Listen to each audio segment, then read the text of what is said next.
Hola, soy Raúl. Bienvenidos al primer vídeo del curso Introducción a la Informática, Codificación de la Información. Antes de empezar con este curso, me gustaría dar las gracias a todas las personas que han mostrado interés en realizar este curso. Hemos comprobado que la mayoría de las personas son de España, pero también hay gente de otros países como Perú, Colombia, Venezuela, México, Estados Unidos, y que me disculpe si me olvido de alguno de vuestros países, pero ahora no me acuerdo del resto de países. Bueno, sí que quería decir que como yo soy español, vivo en España, pues voy a usar el lenguaje castellano y como bien sabéis, a veces, aunque hablemos todos el mismo idioma, hay algunas palabras que son de uso común en un país y pueden resultar ofensivas en el otro. Como por ejemplo el verbo coger, que en España lo usamos con un sentido y en otros países se usa con otro sentido totalmente diferente. Bueno, disculpar la gente de los países en los que se use con el sentido, vamos a decir, bueno, creo que me entendéis lo que quiero decir. También hay una palabra para referirnos a los ordenadores. En español usamos la palabra ordenador, cuando en otros países se usa la palabra computador o computadora. Por lo tanto, lo más normal es que diga ordenador y entender que se refiere a computador o computadoras. En otros países usan ese término. Bueno, vamos con el curso, que evidentemente es un curso sobre informática básica, sobre introducción a la informática en concreto. Y creo que es de interés porque hoy en día usamos los ordenadores o las máquinas de computación en casi cualquier ámbito. Ya sean dispositivos móviles, teléfonos móviles, portátiles, tablets, relojes inteligentes, hay neveras también conectadas a internet y muchos otros dispositivos que son todos máquinas de computación. Estas máquinas de computación manejan información y esa información se tiene que codificar en alguna forma. Bueno, voy a poner un ejemplo. Imaginad que queremos enviar un WhatsApp desde un smartphone a otro smartphone. En el emisor escribe el mensaje usando el lenguaje natural, el castellano, por ejemplo. Y la máquina de computación, en este caso el smartphone, debe codificar esa información usando un código, que luego hablaremos de qué código es, enviar la información al otro lado, al receptor, y esa máquina de computación receptora decodificará ese código y lo mostrará en el lenguaje del receptor. Bueno, los seres humanos usamos el lenguaje para comunicarnos.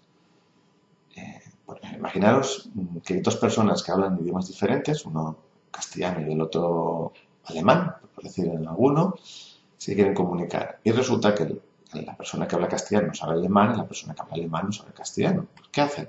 Pues, por ejemplo, usan el inglés, ¿no? Que es lo que suele pasar habitualmente.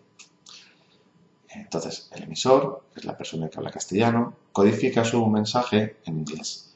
Y el receptor decodifica del inglés al alemán y así se pueden entender. Bien, los ordenadores usan el lenguaje binario, o más bien sería más correcto decir el sistema de numeración binario para codificar la información. El sistema de numeración binario es un sistema de numeración que solo tiene dos símbolos, el 1 y el 0. Por ejemplo, el sistema de numeración decimal, que es el que usamos para contar, para sumar, restar y el resto de operaciones del día a día, tiene 10 símbolos, del 0 al 9. Sin embargo, el sistema binario solo tiene dos símbolos, el 0 y el 1. Más adelante hablaremos del por qué solo tiene dos símbolos.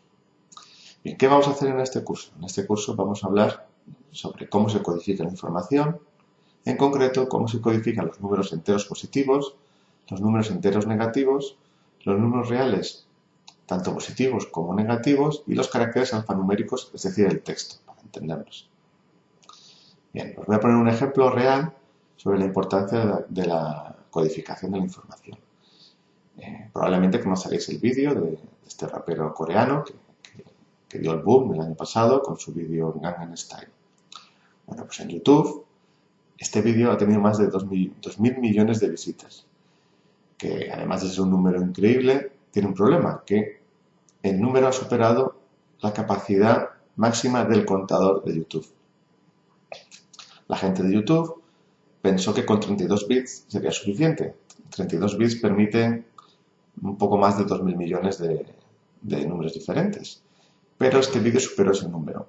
¿Qué han tenido que hacer la gente de YouTube? Pues cambiar cómo codificaban ese contador para poder seguir almacenando y contando el número de visitas de este vídeo que sigue subiendo. Vamos a hablar ahora de cómo vamos a organizar este curso. Este curso tiene 8 semanas.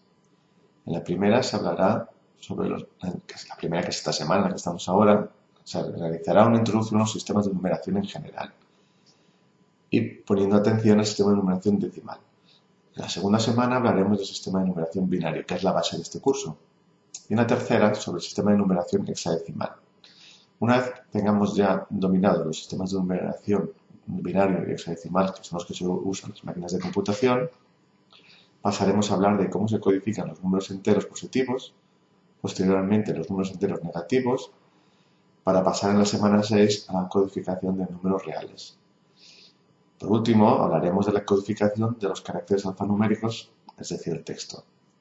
La última semana será vuestro turno, en el que tenéis que repasar todos los conceptos aprendidos de cara a la realización de un examen final. Bien, ¿cómo vamos a evaluar este curso? Cada semana habrá una prueba de conocimientos que tendrá que ver con los conocimientos que se han tratado durante la semana. Esta prueba se podrá repetir infinitas veces. No hay problema en este aspecto. Y la nota final que obtendréis será la nota máxima de todas las repeticiones. En total habrán 7 pruebas, una por cada semana. En la última semana se realizará un examen final. En este caso se podrá repetir un número finito de veces. La nota del curso, muy sencilla, será un 50% el examen final y un 50% la media de pruebas de cada semana. Voy a enseñaros ahora cómo es la plataforma que vamos a usar para el curso.